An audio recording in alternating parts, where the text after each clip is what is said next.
Use பண்ணுற case ஸ்டவ்வில் அடிக்கடிக்கு கேஸ் வந்து காலியாகுது. அதே மாதிரி அதோட ஃப்ளேம் வந்து எவ்வளோ தான் ஹையா வச்சாலும் ரொம்ப கம்மியாக இருக்குன்னா கண்டிப்பாக இந்த டிப் யூஸ்ஃபுல்லாக இருக்கும். Hi friends, welcome back to our channel. எல்லாரும் எப்படி இருக்கீங்க? கண்டிப்பாக நல்லா இருப்பீங்க நம்புகிறேன். இன்றைக்கி நம்ம சேனலில் எல்லாருக்குமே ரொம்ப யூஸ்ஃபுல்லாக இருக்கக்கூடிய கிச்சன் டிப்ஸ் அண்ட் ட்ரிக்ஸ் தான் ஷேர் பண்ணியிருக்கேன். ஸோ வீடியோ வந்து இன்ட்ரெஸ்டிங்காக இருக்கும், ஸ்கிப் பண்ணாமல் ஃபுல்லாக பாருங்கள். அதுக்கு முன்னாடி நீங்கள் இப்போ தான் நம்ம சேனலை ஃபஸ்ட் டைம் பார்க்குறீங்கன்னா இப்போவே சப்ஸ்கிரைப் பண்ணிக்கோங்க, கூட இருக்க பெல் சிம்மில் கிளிக் பண்ணிக்கோங்க. இப்போ வாங்க வீடியோக்குள்ளே போகலாம். ஃபர்ஸ்ட் இப்போ என்னென்னு பார்க்கலாம். நம்ம தக்காளி வாங்கி ஸ்டோர் பண்ணி வைப்போம். நம்ம ஃப்ரிட்ஜில் வச்சா கூட வந்து பார்த்திங்கன்னா உடனே வந்து அழுவி போகிற மாதிரி இருக்கும். அதோட தோல்லாம் வந்து பார்த்திங்கன்னா ஒரு மாதிரி மேலே மட்டும் ஒரு மாதிரி சுருக்கமான மாதிரி இருக்கும். ஸோ எப்போவுமே தக்காளி வாங்கிட்டு வந்தோடனே இந்த டிப்பை ட்ரை பண்ணி பாருங்கள், ரொம்ப யூஸ்ஃபுல்லாக இருக்கும். அதுக்கு வந்து ஒரு பவுலில் கொஞ்சமாக உப்பு எடுத்திருக்கேன். இப்போ இந்த உப்பில் வந்து நம்ம வாங்கிட்டு வந்திருக்க அந்த தக்காளியை நல்லா வாஷ் பண்ணிவிட்டு க்ளீனாக ட்ரையாக தொடச்சிருங்க. தொடச்சதுக்கப்புறம் இந்த மாதிரி தக்காளியை சுற்றி இந்த மாதிரி உப்பால் வந்து ஃபுல்லாக கோட்டிங் மாதிரி கொடுத்துக்கோங்க. ஸோ இந்த மாதிரி கொடுத்துட்டு நீங்கள் வைக்கிற பேஸ்கெட்டில் வந்து தலைகீழே வைக்கணும். அதாவது அந்த மேலே இருக்கிற பகுதி வந்து பார்த்திங்கன்னா கீழே பார்த்த மாதிரி இருக்கணும். இந்த மாதிரி வைக்கும்போது உங்கள் தக்காளி வந்து நீங்கள் வெளியே வச்சாலுமே சரி, இல்லை ஃப்ரிட்ஜில் வச்சாலுமே வந்து பார்த்திங்கன்னா உங்களுக்கு ரொம்ப ஃப்ரெஷ்ஷாக இருக்கும். அதே மாதிரி வாஷ் பண்ணிவிட்டு ஈரத்தோடு வைக்கக்கூடாது. அது நல்லா ஒரு டவலை வச்சு நல்லா க்ளீனாக வந்து தொடச்சிருங்க. நல்லா தொடச்சிட்டு அது ட்ரை ஆனதுக்கப்புறமா நீங்கள் இந்த மாதிரி ஒரு கோட்டிங் மாதிரி கொடுத்து வைக்கும்போது உங்களுக்கு ரொம்ப நாள் வரைக்கும் வந்து பார்த்திங்கன்னா தக்காளி வந்து ஃப்ரெஷ்ஷாக இருக்கும். அதே மாதிரி பழுத்த தக்காளிலாம் இருந்துச்சுன்னா அதை எடுத்து தனியாக வச்சுருங்க. கொஞ்சம் காயாக இருக்கிற தக்காளிலாம் எடுத்து தனியாக வச்சுருங்க. நல்லா பழுத்து போன தக்காளியை வந்து நீங்கள் ஃபஸ்ட்டே எடுத்து யூஸ் பண்ணிடுங்க. அந்த மாதிரி யூஸ் பண்ணும்போது நம்ம சீக்கிரம் வந்து அழிவு போகும் இல்லையா, அதை வந்து நீங்கள் அவாய்ட் பண்ணலாம்.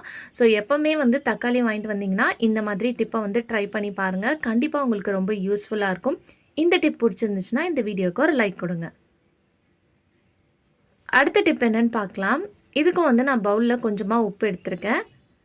இதில் வந்து டிஷ்வாஷ் லிக்விட், எந்த லிக்விடாக இருந்தாலும் பரவாயில்ல, கொஞ்சமாக சேர்த்துக்கோங்க. இது எதுக்குன்னு பார்க்கலாம். நம்ம யூஸ் பண்ணுற கிளாஸ் ஜார்லாம் வந்து பார்த்திங்கன்னா நம்ம காஃபி டீ குடிச்சு ரொம்ப டல்லாக மங்கலாக இருக்கும். இந்த மாதிரி இருந்துச்சுன்னா நம்ம யாராவது கெஸ்ட்டு வரும்போது இதில் கொடுக்கறதுக்கே வந்து பார்த்திங்கன்னா ஒரு மாதிரி இருக்கும், ரொம்ப பழைய கிளாஸ் மாதிரி இருக்கும். ஸோ அந்த டைப்பில் இந்த மாதிரி ரெடி பண்ணி நீங்கள் க்ளீன் பண்ணி வாஷ் பண்ணி பாருங்கள்.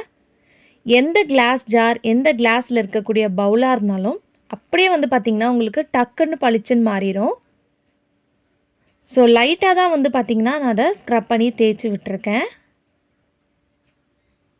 ஸோ இந்த மாதிரி நீங்கள் யூஸ் பண்ணுற கிளாஸில் இருக்கக்கூடிய ஐட்டம்ஸ், ஜாரு, கப்பு இல்லை கண்டெய்னர்ஸ் கூட நம்ம யூஸ் பண்ணுவோம்.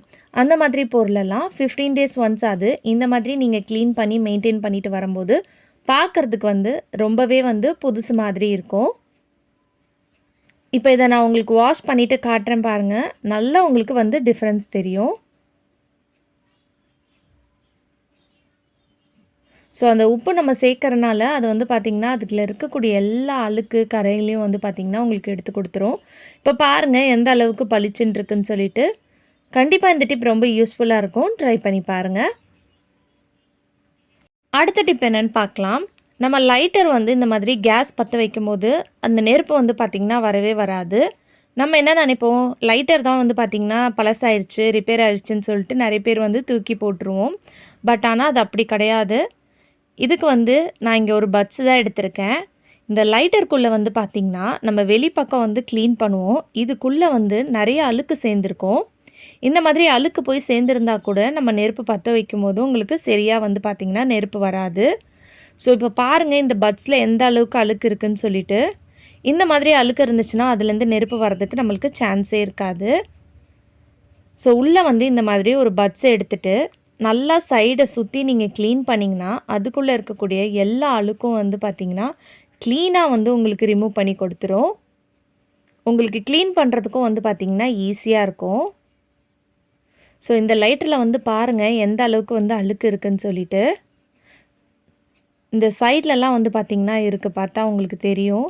ஸோ இந்த அளவுக்கு அழுக்கு இருக்கிறனால தான் நம்மளுக்கு வந்து லைட்டர்லேருந்து நம்ம பற்ற வைக்கும்போது வந்து நெருப்பு வராமல் இருக்கிறதுக்கு காரணம்.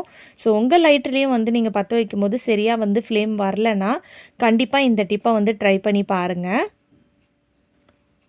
ஸோ இந்த மாதிரி இந்த உள்ளெல்லாம் வந்து இந்த மாதிரி பட்ஸ் வச்சு க்ளீன் பண்ணலாம். இந்த மாதிரி பட்ஸ் வச்சு க்ளீன் பண்ணும்போது நம்மளுக்கு க்ளீன் பண்ணுறதுக்கு ஈஸியாக இருக்கும். அதே சமயத்தில் அது நல்லா வந்து பார்த்திங்கன்னா உங்களுக்கு க்ளீன் ஆயிரும். இப்போ இந்த மாதிரி க்ளீன் பண்ணதுக்கப்புறம் ஒரு துணியை வச்சு நல்லா ட்ரையாக தொடச்சி எடுத்துக்கோங்க. தொடச்சிட்டு அதுக்கப்புறம் நீங்கள் லைட்டரை வந்து ஆஸ் யூஷுவல் பற்ற வச்சு பாருங்கள், உங்களுக்கு நெருப்பு வந்து நல்லா வரும். ஸோ இப்போ பாருங்கள் எந்த அளவுக்கு நெருப்பு வருதுன்னு கண்டிப்பாக ட்ரை பண்ணி பாருங்கள்.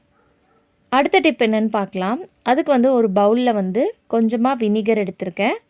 இது கூடயே வந்து பார்த்திங்கன்னா பேக்கிங் சோடா வந்து சேர்த்துருக்கேன். இப்போ இதில் வந்து 2 பட்ஸ் எடுத்திருக்கேன். இந்த 2 பட்ஸையும் வந்து அந்த தண்ணியிலேயே போட்டு ஊற வச்சுருங்க. இந்த பட்ஸில் இருக்கக்கூடிய அந்த பஞ்சு வந்து பார்த்திங்கன்னா இந்த தண்ணியில் இருக்கிறதெல்லாம் நல்லா அப்சர்வ் பண்ணிக்கும். இது எதுக்குன்னு பார்க்கலாம். நம்ம கேஸ் பற்ற வைக்கும்போது ஃப்ளேம் வந்து பார்த்திங்கன்னா என்ன தான் ஐயா வச்சாலும் அதில் நெருப்பு வந்து வராது. இந்த சைடு வந்து நான் ரெடி பண்ண பர்னருக்கும் இந்த சைடு ரெடி பண்ணாததுக்கும் உங்களுக்கு நல்லா டிஃப்ரென்ஸ் காட்டணுமேன்னு சொல்லிட்டு நான் ஒரு பர்னரில் மட்டும் உங்களுக்கு ரெடி பண்ணி காமிச்சிருக்கேன். நம்ம நினைப்போம் வந்து கேஸ் வந்து உடனே காலி ஆயிரும். காலி ஆனோன்னா நம்ம என்ன நினைப்போம், நம்ம நிறைய கேஸ் யூஸ் பண்ணியிருக்கோம் அதனால தான் காலி ஆயிடுச்சுன்னு நினைப்போம். அப்படி கிடையாது.